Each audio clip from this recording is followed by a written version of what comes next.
नमस्कार दोस्तों, मेरा नाम है महशर आलम और आज है महीने की पहली तारीख 1 फरवरी 2026। चले जानते हैं आज की ताजा, अहम और जरूरी खबरें। लेकिन खबरों की शुरुआत से पहले आपसे एक छोटी सी अपील है। अगर आप हमारे इस चैनल पर नए हैं तो चैनल को सब्सक्राइब जरूर करें और साथ ही एक कमेंट करके ये जरूर बताएं कि आप मेरा वीडियो को बिहार के किस जिले से देख रहे हैं या फिर बिहार के बाहर से देख रहे हैं तो बिहार के बाहर से किस राज्य से देख रहे हैं, कमेंट बॉक्स में जरूर बताएं। चलिए शुरू करते हैं आज की दिन भर की ताजा तरीन खबरें। सूरज बिहारी हत्याकांड में पप्पू यादव बोले, सिल्लीगुड़ी में है आरोपी, बिहार में पुलिस गुंडे मिलकर चला रहे हैं सरकार, चेक पोस्ट पर सीसीटीवी फुटेज जांच की मांग। वाई प्लस सुरक्षा मिलते ही बदले एआईएमआईएम विधायक अख्तरुल ईमान के सुर, 500 मीटर से दूर नहीं जानी चाहिए अजान की आवाज। अवैसी के विधायक अख्तरुल ईमान बोले, हमारी परंपराएं खान पान ठीक नहीं, हाल ही में मिली है विधायक को वाई सुरक्षा। बिहार के वैशाली जिले के लालगंज में 1.5 साल तक दुष्कर्म, नाबालिग बहन को किया गर्भवती, चचेरे भाई गुड्डू सैनी और साथी बजरंगी सैनी को 20-20 वर्ष की सश्रम कारावास की सजा। कटिहार के आजमनगर में पुलिस ने वाहन चेकिंग अभियान चलाया, 33 गाड़ियों की हुई जांच, 1,23,000 रुपए जुर्माना वसूला। कटिहार में बर्ड फ्लू वायरस की आहट, कुर्सेला में 100 से अधिक कौवों की संदिग्ध परिस्थिति में हुई मौत, इलाके में मचा हड़कंप। कोर्ट के जज के अलावा किसी पर भरोसा नहीं, नीट छात्रा मर्डर की सीबीआई जांच से खुश नहीं है परिवार। किशनगंज में इंटरमीडिएट परीक्षा 2026 की तैयारी शुरू, 2 फरवरी से 13 फरवरी तक होगा एग्जाम आयोजित, 2 पालियों में 12,921 परीक्षार्थी होंगे शामिल। डॉक्टर जितेंद्र प्रसाद और पत्नी की सड़क दुर्घटना में गई जान, अररिया के प्रसिद्ध सर्जन डॉक्टर थे, हाजीपुर मुजफ्फरपुर एनएच पर हुआ हादसा। कटिहार के कामीपुर में खेती के लिए ड्रोन लॉन्च, किसानों को उन्नत बीज और मिट्टी जांच जैसी महत्वपूर्ण सुविधाएं मिलेंगी। बिहार के वैशाली में शराब तस्कर गिरफ्तार, 70 लीटर देशी शराब और 5 चोरी की गई बाइक जब्त। सरकार का बड़ा फैसला, 2026-27 के लिए विशेष सशस्त्र पुलिस सेप में कुल 17,000 पदों पर होगी बहाली, युवाओं और जवानों को बड़ी सौगात। किशनगंज में साइबर थाना ने 12,000 रुपए की ठगी रोकी, फोन पे धोखाधड़ी के शिकार व्यक्ति को पूरी राशि मिली वापस। एपी के फाइल ठगी में लाखों की हुई है रिकवरी। मुख्यमंत्री महिला रोजगार योजना, 2-2 लाख रुपए देने की प्रक्रिया शुरू, सीएम नीतीश कुमार ने कहा महिलाओं को आत्मनिर्भर बनाकर रहेंगी। कटिहार के आजमनगर पुलिस ने 10 शराबियों को पकड़ा, न्यायिक हिरासत में भेजा गया, गश्ती के दौरान हुई कार्रवाई। नीट छात्रा के परिवार को जान का है खतरा, सांसद पप्पू यादव का है ये दावा, यूपी के बदमाशों को 7 करोड़ रुपए की सुपारी दी, पुलिस फंसा सकती है। किशनगंज के पाठामारी थाना अध्यक्ष सोनू कुमार निलंबित, एसपी को नहीं दी थी भारत नेपाल सीमा से जुड़े विवाद की जानकारी, मामले की होगी जांच। उत्तर बिहार के रेल यात्रियों के लिए बड़ी खुशखबरी, बछवाड़ा बरौनी पर तीसरी लाइन जल्द होगी चालू। सीबीआई टीम की किशनगंज सीमा पर बड़ी कार्रवाई, पटना से पहुंची 11 सदस्यीय स्पेशल टीम ने खंगाले दस्तावेज, तस्करी माफिया गतिविधियों की मिली थी सूचनाएं। बिहार खेल महासंग्राम 2026 में उपस्थित मंत्री श्रेयस सिंह ने कहा, स्कूल स्तर पर प्रतिभाओं की पहचान से बिहार के खेल भविष्य को मिलेगी नई दिशा।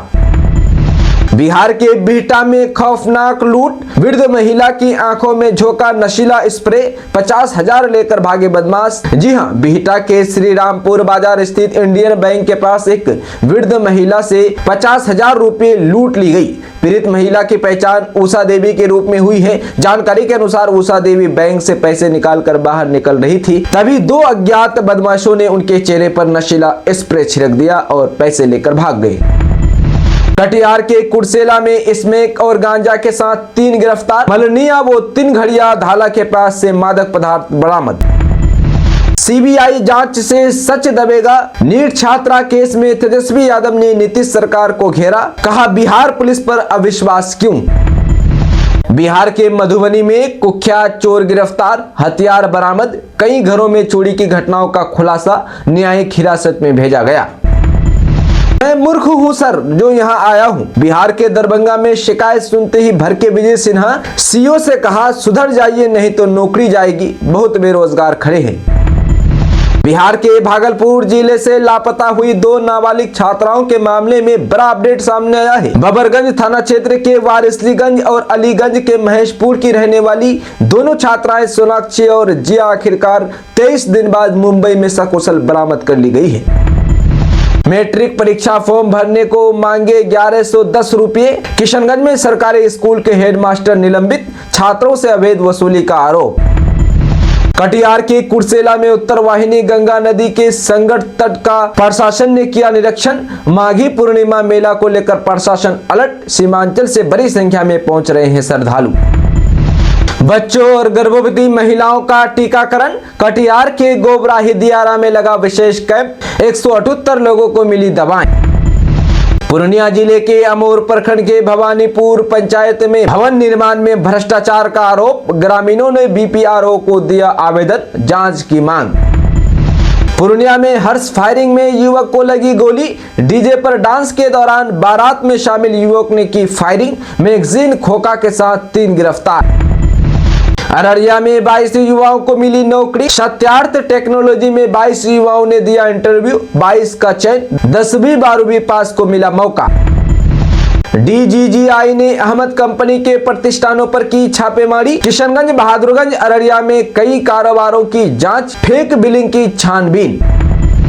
अररिया जिले के भंगई चौक पर 2018 में बनी पुलिया जर्जर। नरपतगंज प्रखंड मुख्यालय जाने का एकमात्र रास्ता सैकड़ों लोगों के लिए मुसीबत बना। अररिया के नरपतगंज प्राथमिक विद्यालय में 4 दीवारी नहीं। रामानंद यादव टोला के छात्रों को परेशानी। कार्यपालक पदाधिकारी बोले, ये हमारी जिम्मेदारी नहीं। बिहार के किशनगंज जिला अंतर्गत अमोरी विधानसभा क्षेत्र के विधायक एवं ऑल इंडिया मजलिस इत्तेहादुल मुस्लिमीन के बिहार प्रदेश अध्यक्ष अख्तरुल ईमान ने अजान के लिए लाउड स्पीकर के अत्यधिक उपयोग पर आपत्ति जताई है।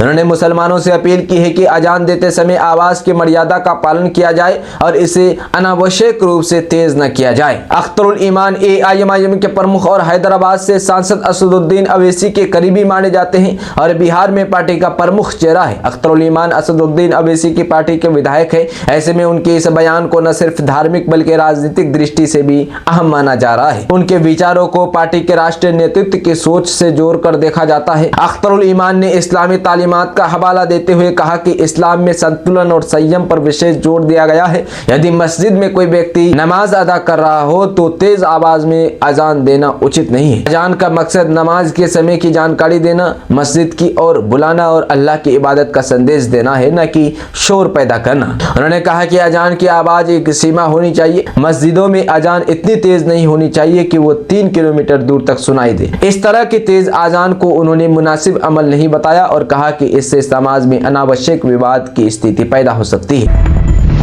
पंखा, कुर्सी, AC, बल्ब सब गायब। तेज प्रताप यादव के खाली किए गए बंगले पर बवाल। मंत्री बोले रहने लायक नहीं। जी आपको बता दें कि बिहार की सियासत में एक सरकारी आवास को लेकर नया विवाद खड़ा हो गया है। मंत्री लखेंद्र पासवान ने पूर्व मंत्री तेज प्रताप यादव द्वारा खाली किए गए सरकारी बंगले की स्थिति पर गंभीर सवाल उठाए हैं। उन्होंने दावा किया है कि आवास के हालात बेहद खराब है और वहां से कई जरूरी सामान गायब है। मंत्री लखेंद्र पासवान ने कहा कि जब उन्हें आवंटित बंगले का निरीक्षण कराया गया तो अंदर की स्थिति चौंकाने वाली थी। उनके मुताबिक बंगले से पंखा, कुर्सी, AC, बल्ब तक गायब है। यहां तक कि गेट के लैच भी तोड़े गए हैं। तेज प्रताप यादव के खाली किए गए बंगले को लेकर मंत्री लखेंद्र पासवान ने कहा कि छत भी डैमेज है। यह आवास फिलहाल रहने लायक नहीं है। उन्होंने कहा कि सरकारी आवास किसी भी विधायक या मंत्री को मूलभूत सुविधाओं के साथ दिया जाता है, खंडर जैसी स्थिति में नहीं। पासवान ने बताया कि उन्होंने इस मामले की जानकारी भवन निर्माण विभाग के अधिकारियों को दे दी है और मौके पर बुलाकर पूरी स्थिति दिखा दी है।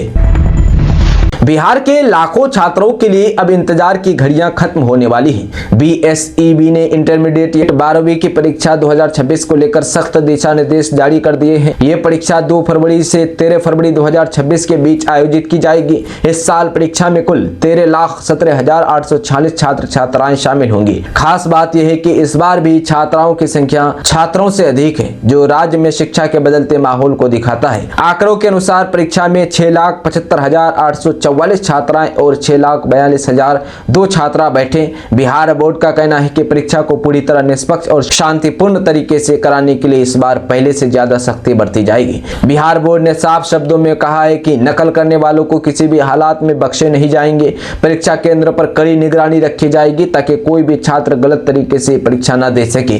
बोर्ड ने दावा किया है कि इस बार परीक्षा केंद्रों पर परिंदा भी पर नहीं मार सकेगा। हर परीक्षा केंद्र पर सीसीटीवी कैमरे लगाए गए हैं और वीडियोग्राफर भी तैनात किए गए हैं। इसके अलावा परीक्षा केंद्र के 200 मीटर के दायरे में धारा 163 लागू रहेगी ताकि परीक्षा के दौरान किसी भी तरह की भीड़ या अव्यवस्था नहीं हो। दोस्तों, बिहार में आज यानी 1 फरवरी रविवार का मौसम शुष्क रहने की संभावना है। हालांकि अधिकतर जगहों पर रात और सुबह के समय धुंध की चादर बिछी रहेगी। रविवार को उत्तर बिहार में घना कोहरा छाए रहने की आशंका है। मौसम विभाग ने 12 जिलों में येलो अलर्ट जारी किया है। इनमें पश्चिम चंपारण, बेतिया, पूर्वी चंपारण, मोतिहारी, गोपालगंज, सीवान, सारण, छपरा, वैशाली, हाजीपुर, समस्तीपुर, दरभंगा, मुजफ्फरपुर, शिवहर, सीतामढ़ी और मधुबनी शामिल है। सुबह के समय विजिबिलिटी बहुत कम होने से राहगीरों को परेशानी का सामना करना पड़ेगा। अन्य जिलों में भी हल्के से मध्यम स्तर का कोहरा छाया रह सकता है। पटना स्थित मौसम विज्ञान केंद्रों से मिली जानकारी के अनुसार शनिवार को सबसे कम तापमान 7.8 डिग्री सेल्सियस भागलपुर के सबौर में दर्ज हुआ है। बिहार के अधिकतर हिस्सों में रात का पारा 8 से 13 डिग्री सेल्सियस के बीच रहा। पटना के न्यूनतम तापमान में 1.8 डिग्री की गिरावट देखी गई, जो 12.2 डिग्री सेल्सियस दर्ज किया गया है। भागलपुर, गयाजी जैसे कुछ जिलों में तापमान 10 डिग्री से नीचे बना हुआ है। इससे रात में ठंड का कहर बरकरार है। दोस्तों, आखिरकार मुख्यमंत्री ने नीट की तैयारी कर रही छात्रा की हत्या की जांच सीबीआई से कराने की सिफारिश कर दी है। इस फैसले से बिहार की गृह मंत्री और बिहार पुलिस की क्षमता योग्यता पर बड़ा सवाल खड़ा हो गया है। सीबीआई की एंट्री का मतलब है बिहार पुलिस इस जघन्य घटना के जांच के लिए सक्षम नहीं है। दिवंगत छात्रा के माता पिता ने पुलिस की निष्पक्षता और जांच के तरीके पर सवाल उठाया था। इस घटना से भाजपा की छवि में बहुत नुकसान पहुंचा है। कहा जाता है कि भाजपा ने विभागों के बंटवारा के समय दबाव बनाकर गृह विभाग अपने पास रखा था, लेकिन अब जांच में पुलिस की लापरवाही और नाकामी उजागर होने से भाजपा की किरकिरी हो रही है। अब जाकर गृह मंत्री के हवाले से पीड़िता की मौत को हत्या कहा गया है। उन्होंने अपने सोशल मीडिया पोस्ट में हत्या शब्द का इस्तेमाल किया है। दूसरी तरफ मुख्यमंत्री ने इस घटना की सीबीआई से जांच कराने का फैसला लेकर डैमेज कंट्रोल की कोशिश की है। मुंगेर में बीच सड़क में प्रेमी प्रेमिका ने किया हाई वोल्टेज ड्रामा। शादी के वादे से मुकरने पर युवती ने जमकर काटा बवाल। जी हमको बता दें कि मुंगेर के 2 नंबर गुमटी इलाके में उस वक्त अफरा तफरी का माहौल बन गया जब प्रेमी प्रसंग के एक मामले को लेकर एक युवक और युवती बीच सड़क पर ही आपस में भिड़ गए। दोनों के बीच शुरू हुई सामान्य बहस देखते ही देखते एक बड़े विवाद में तब्दील हो गई। युवती का आरोप था कि युवक ने शादी का झांसा देकर लंबे समय तक उसके साथ संबंध बनाए और अपनी बात से मुकर रहा है। सड़क पर सरेआम चल रहे इस हंगामे को देखकर मौके पर स्थानीय लोगों की भारी भीड़ जमा हो गई। युवती युवक पर चिल्लाते हुए शादी की मांग कर रही थी, जबकि युवक अपनी सफाई देने में जुटा था। विवाद इतना बढ़ गया कि दोनों के बीच बचाव के बावजूद हाथापाई की नौबत आ गई। इस हाई वोल्टेज ड्रामे के कारण इलाके में काफी देर तक आवागमन भी प्रभावित रहा। मामला बिगड़ता देख स्थानीय नागरिकों ने तुरंत डायल 112 को इसकी सूचना दी। सूचना मिलते ही पुलिस की गश्ती दल मौके पर पहुंचे और स्थिति को नियंत्रित किया। पुलिस ने हंगामा कर रहे युवक को हिरासत में ले लिया है और दोनों से पूछताछ के लिए वासुदेवपुर थाना ले गई है। पुलिस के हस्तक्षेप के बाद सड़क पर जमा भीड़ को हटाया जा सका। दोस्तों, बिहार में सूख चुकी और विलुप्त हो रही करीब 5 दर्जन से अधिक छोटी नदियों को पुनर्जीवित करने के लिए राज्य सरकार ने 700 करोड़ की व्यापक कार्य योजना पर काम कर रही है। इसमें गाद की सफाई, अतिक्रमण हटाना, शहरी कचरा रोकना और नदियों को आपस में जोड़ना ताकि पटना, वैशाली, समस्तीपुर सहित अन्य जिलों की नदियों में जल धारा लौट सके। राज्य के जल संसाधन मंत्री विजय कुमार चौधरी ने कहा कि पूरे प्रदेश में नदियों के संकट को बचाने के प्रयास में जुट गई है। सरकार नदियों को संरक्षित करने का काम करेगी। उन्होंने बताया कि छोटी नदियों को पुनर्जीवित करने के लिए विशेष सर्वेक्षण और योजनाएं तैयार की जा रही है। इसके तहत नदियों के तल से गाद निकालकर उनकी जल धारण क्षमता बढ़ाई जाएगी ताकि वे फिर से जीवित हो सके। नदियों के बहाव क्षेत्र से अवैध अतिक्रमण को हटाना प्राथमिकता है। विजय चौधरी ने कहा कि शहरों के नालों के गंदे पानी को सीधे नदियों में गिरने से रोकने के लिए सीवरेज ट्रीटमेंट प्लांट STP लगाए जा रहे हैं। कोसी मेची इंटरलिंकिंग जैसी परियोजनाओं के जरिए पानी की कमी वाली नदियों को पानी मिलेगा। उन्होंने कहा कि नदियों की समस्याओं की पहचान कर उसके लिए अलग अलग कार्य योजना बनेगी। बिहार के बेगूसराय में अंतर्राज्यीय मादक पदार्थ गिरोह में शामिल महिला गिरफ्तार। जी हां, आपको बता दें कि बिहार के बेगूसराय जिले में पुलिस ने 156 ग्राम हेरोइन जब्त की है और अंतर्राज्यीय मादक पदार्थ तस्करी गिरोह में कथित तौर पर शामिल एक महिला को गिरफ्तार किया है। अधिकारियों ने यह जानकारी दी है। अधिकारियों ने बताया कि फुलवड़िया थाना क्षेत्र में छापेमारी के बाद आरोपी महिला को पकड़ा गया है। बिहार पुलिस द्वारा जारी एक बयान के मुताबिक महिला के पास से जब्त किए गए मादक पदार्थों में 156 ग्राम हेरोइन शामिल है, जिसका अंतर्राज्यीय बाजार मूल्य 31 लाख रुपए होने का अनुमान है। साथ ही एक मोबाइल फोन भी बरामद किया गया है। दोस्तों, बिहार के नालंदा में दरोगा की दबंगई, महिला को बाल पकड़कर खींचा और मारा थप्पड़। जी हां, आपको बता दें कि बिहार के नालंदा जिले से एक वीडियो सोशल मीडिया पर तेजी से वायरल हो रहा है। इस वायरल वीडियो में साफ तौर पर देखा जा सकता है कि वर्दी पहने एक दरोगा एक महिला की बाल पकड़कर खींच रहा है और फिर उसे थप्पड़ मार देता है। बताया जा रहा है कि यह वीडियो थरथरी थाना क्षेत्र के दीरीपुर गांव का है। सीएम नीतीश के साथ है, बीजेपी के साथ नहीं। एआईएमआईएम विधायक मुर्शीद आलम का बड़ा बयान, सम्राट चौधरी को लेकर क्या कहा, जानिए। जी हां, बिहार की राजनीति और सत्ता संतुलन को लेकर एआईएमआईएम विधायक मोहम्मद मुर्शीद आलम का बड़ा बयान आया है। उन्होंने स्पष्ट शब्दों में कहा कि सत्ता की सारी चाबियां मुख्यमंत्री सम्राट चौधरी को नहीं मिलने वाली है। एआईएमआईएम विधायक ने कहा कि सम्राट चौधरी को सिर्फ पलड़ा खोलने का काम सौंपा गया है, असली संदूक की चाबी मुख्यमंत्री नीतीश कुमार के पास है। मुर्शीद आलम ने मुख्यमंत्री नीतीश कुमार की कार्यशैली की खुलकर सराहना करते हुए कहा कि सरकार में निर्णय लेने की वास्तविक शक्ति आज भी नीतीश कुमार के हाथ में है। उन्होंने कहा कि हम लोग उसका पलड़ा भी नहीं हिला सकते हैं। अपने पुराने अनुभव का हवाला देते हुए विधायक ने कहा कि जब संख्या 78 थी तब भी लोगों को सत्ता से बाहर कर दिया गया था और अब संख्या 41 है। ऐसे में तस्वीर और भी साफ है। एआईएमआईएम विधायक ने यह भी स्पष्ट किया है कि उनकी पार्टी जनहित के मुद्दों पर आवाज उठाएगी, लेकिन ऐसी तरीके से कि लाठीचार्ज जैसी स्थिति न बने। उन्होंने दो टूक अंदाज में कहा कि एआईएमआईएम मुख्यमंत्री नीतीश कुमार के साथ है, लेकिन भाजपा के साथ नहीं। साथ ही उन्होंने ये भी दोहराया कि वे अपनी पार्टी छोड़कर कहीं नहीं जाएंगे। बिहार स्टूडेंट क्रेडिट कार्ड में घपले का शक, 6 जिलों में 15 प्राइवेट कॉलेजों की होगी जांच। जी हां, आपको बता दें कि मुख्यमंत्री नीतीश कुमार के dream project Bihar student credit card योजना को लेकर शिक्षा विभाग अब सख्त हो गया है। योजना के तहत एजुकेशन लोन के लिए लगातार बढ़ रहे आवेदनों को देखते हुए विभाग ने प्राइवेट एजुकेशन संस्थानों की भौतिक और स्थलीय जाँच का आदेश दिया है। आशंका है कि इस योजना के नाम पर कहीं न कहीं सरकारी राशि का बड़ा घपला हो सकता है। पहले चरण में पटना, वैशाली, मुजफ्फरपुर, मधुबनी, रोहतास और औरंगाबाद 15 निजी शिक्षण संस्थानों की जांच कराई जाएगी। इन संस्थानों की रिपोर्ट एक पखवाड़े के भीतर सौंपनी होगी। इस संबंध में बिहार स्टूडेंट क्रेडिट कार्ड योजना के प्रभारी पदाधिकारी नसीम अहमद ने सभी संबंधित जिलों के जिला शिक्षा पदाधिकारियों डीईओ को लेकर भेजा है। पत्र में बताया गया है कि शैक्षणिक सत्र 2024-25 में जहां वार्षिक लक्ष्य 85,000 आवेदन का था, वहीं 99,357 आवेदन मिले। वहीं शैक्षणिक सत्र 2025-26 में 27 जनवरी का लक्ष्य 95,220 के मुकाबले 1,15,423 आवेदन आ चुके हैं। लेकिन इसी को देखते हुए जांच का आदेश दिया है। केंद्रीय बजट से पहले आरजेडी का बड़ा दबाव, बिहार को मिले विशेष राज्य का दर्जा, प्रति व्यक्ति आय सबसे कम, 3.5 लाख करोड़ का कर्ज। आर्थिक सर्वे का हवाला, बिहार को बताया देश का सबसे गरीब राज्य। जी हां, आपको बता दें कि केंद्रीय बजट से पहले राष्ट्रीय जनता दल ने एक बार फिर बिहार को विशेष राज्य का दर्जा देने की मांग तेज कर दी है। पार्टी का कहना है कि बिहार की आर्थिक स्थिति बेहद चिंताजनक है और मौजूदा हालात में विशेष राज्य का दर्जा राज्य के लिए अनिवार्य हो चुका है। राजद प्रदेश प्रवक्ता चितरंजन गगन ने कहा कि ताजा आर्थिक सर्वेक्षण में बिहार को देश का सबसे गरीब राज्य बताया गया है। 70,000 से भी कम प्रति व्यक्ति आय है। कई जिलों में हालात बदतर है। चितरंजन गगन ने बताया कि बिहार की प्रति व्यक्ति आय देश में सबसे कम है, जो 70,000 रुपए सालाना से भी नीचे है। उन्होंने कहा कि शिवहर, सीतामढ़ी और अररिया जैसे जिलों में प्रति व्यक्ति मासिक आय महज 3,000 रुपए से भी कम है, जो राज्य में व्याप्त गहरी गरीबी को दर्शाता है। बिहार पर 3.5 लाख करोड़ का कर्ज है। हर नागरिक पर 25,000 का बोझ है। राजद प्रवक्ता ने बताया कि इस समय बिहार पर 3.5 लाख करोड़ रुपए से अधिक का कर्ज है।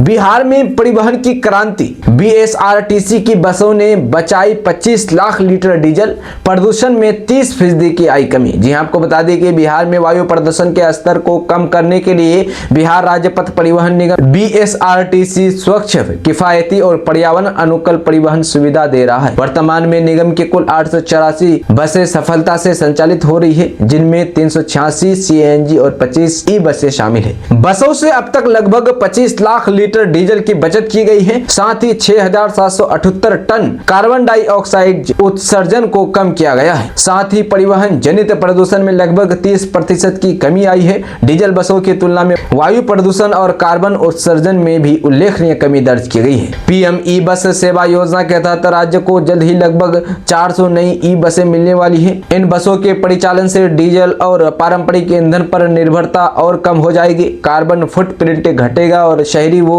अर्ध शहरी क्षेत्र में स्वच्छ, शांत और पर्यावरण अनुकूल सार्वजनिक परिवहन को मजबूती मिलेगी।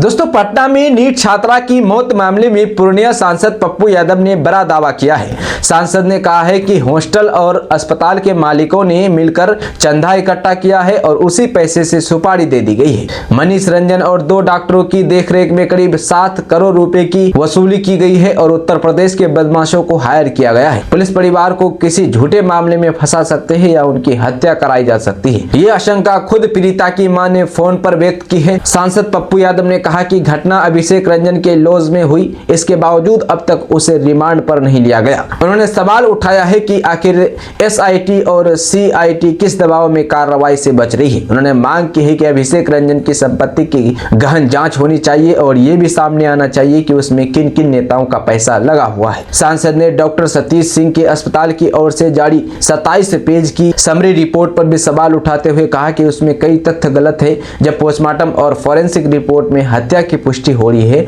तो फिर मौत को नींद की गोली से जोड़ने की कोशिश क्यों की जा रही है। दोस्तों, किशनगंज जिले के कोचाधामन पुलिस ने अवैध शराब के खिलाफ चलाए जा रहे अभियान के तहत शनिवार को बड़ी कार्रवाई की। डेरामारी पंचायत भवन के समीप छापेमारी कर 35 लीटर विदेशी शराब बरामद की गई। इस दौरान पूर्णिया जिले के एक तस्कर को गिरफ्तार किया गया है और 2 मोटरसाइकिलें भी जब्त की गई है। दोस्तों, आप मेरा इस वीडियो को किस जगह से देख रहे हैं कमेंट बॉक्स में जरूर बताएं। बिहार के किस जिले से देख रहे हैं या फिर बिहार के बाहर के किस राज्य के किस जिले से देख रहे हैं, कमेंट बॉक्स में जरूर बताएं, ताकि बताइएगा तो हमको भी अनुभव होगा कि मेरा वीडियो फला जगह तक पहुंचता है। तो आप लोग कमेंट बॉक्स में जरूर बताएं। किशनगंज जिले में लगातार बढ़ती जाम और यातायात अव्यवस्था को देखते हुए समाज सेवी इम्तियाज नसर साहब ने एक बड़ी पहल की है। आम जनता, छात्रों और राहगीरों की रोजमर्रा की परेशानी को महसूस करते हुए इम्तियाज नसर साहब ने आज किशनगंज जिला पदाधिकारी डीएम से शिष्टाचार मुलाकात कर एक महत्वपूर्ण ज्ञापन सौंपा है। ये ज्ञापन किशनगंज नगर परिषद क्षेत्र अंतर्गत बस स्टैंड, डे मार्केट, पश्चिम पाली और गांधी चौक में रेड सिग्नल, ट्रैफिक सिग्नल लगाए जाने तथा गंभीर जाम समस्या के अस्थायी समाधान को लेकर दिया गया। इम्तियाज नसर साहब ने अपने आवेदन में उल्लेख किया है कि बस स्टैंड, डे मार्केट, पश्चिम पाली और गांधी चौक किशनगंज शहर के सबसे व्यस्त और संवेदनशील चौराहों में शामिल है। इन इलाकों से प्रतिदिन हजारों लोग गुजरते हैं, लेकिन ट्रैफिक नियंत्रण की कोई पुख्ता व्यवस्था नहीं होने के कारण अक्सर घंटों जाम की स्थिति बन जाती है। इससे न केवल आम लोग परेशान होते हैं, बल्कि व्यापार, एम्बुलेंस सेवा और स्कूल कॉलेज जाने वाले विद्यार्थियों पर भी इसका बुरा असर पड़ता है। उन्होंने विशेष रूप से बताया कि आने वाले दिनों में 10वीं और 12वीं की बोर्ड परीक्षाएं होने वाली है। जाम की वजह से कई छात्र छात्राएं समय पर परीक्षा केंद्र तक नहीं पहुंच पाते, जिससे उनका पूरा साल और भविष्य खतरे में पड़ जाता है। ऐसे में जाम की समस्या केवल असुविधा नहीं बल्कि छात्रों के भविष्य से जुड़ा गंभीर मुद्दा बन चुकी है। इम्तियाज नसर साहब ने सड़क सुरक्षा की और भी जिला प्रशासन का ध्यान आकृष्ट कराया। उन्होंने कहा कि ट्रैफिक सिग्नल और ट्रैफिक पुलिस की व्यवस्था न होने के कारण आए दिन सड़क दुर्घटनाएं हो रही है। हाल ही में बस स्टैंड क्षेत्र में हुई एक दर्दनाक दुर्घटना में एक व्यक्ति की असमय मौत हो गई, जिसने पूरे जिले को झकझोर कर रख दिया। ये घटना इस बात का संकेत देता है कि यदि समय रहते ठोस कदम नहीं उठाए गए तो हालात और भी भयावह हो सकते हैं। अपने ज्ञापन के माध्यम से इम्तियाज नसर साहब ने जिला पदाधिकारी से विनम्र आग्रह किया कि जनहित, छात्र हित और सड़क सुरक्षा को ध्यान में रखते हुए बस स्टैंड के डे मार्केट, पश्चिम पाली और गांधी चौक में आधुनिक ट्रैफिक सिग्नल लगाए जाए और यातायात व्यवस्था को सुव्यवस्थित किया जाए। इससे न सिर्फ जाम की समस्या खत्म होगी बल्कि सड़क दुर्घटनाओं पर भी प्रभावी रोक लगाई जा सकेगी। अंत में इम्तियाज नसर साहब ने उम्मीद जताई कि जिला प्रशासन इस गंभीर समस्या को प्राथमिकता देगा और जल्द ही ठोस निर्णय लेकर किशनगंज की जनता को राहत पहुंचाएगा। ये पहल उन तमाम लोगों के लिए उम्मीद की किरण है जो रोजाना जाम और अव्यवस्था से जूझ रहे हैं। दोस्तों, आप लोग इस खबर को लेकर क्या कहेंगे? आप भी अपना राय कमेंट बॉक्स में जरूर बताएं और साथ ही केएनयू बिहार फेसबुक पेज को अभी तक आपने फॉलो नहीं किए हैं तो फॉलो जरूर कर ले। आप किशनगंज पे रहने वाले हैं और बिजनेसमैन हैं और अपना बिजनेस का प्रचार करना चाहते हैं तो आप हमसे संपर्क कर सकते हैं, हम आपका बिजनेस का प्रचार करेंगे। तो चलिए दोस्तों, अभी तक के लिए इतना ही, फिर मिलते हैं अगली वीडियो में। तब तक के लिए जय हिंद, जय भारत।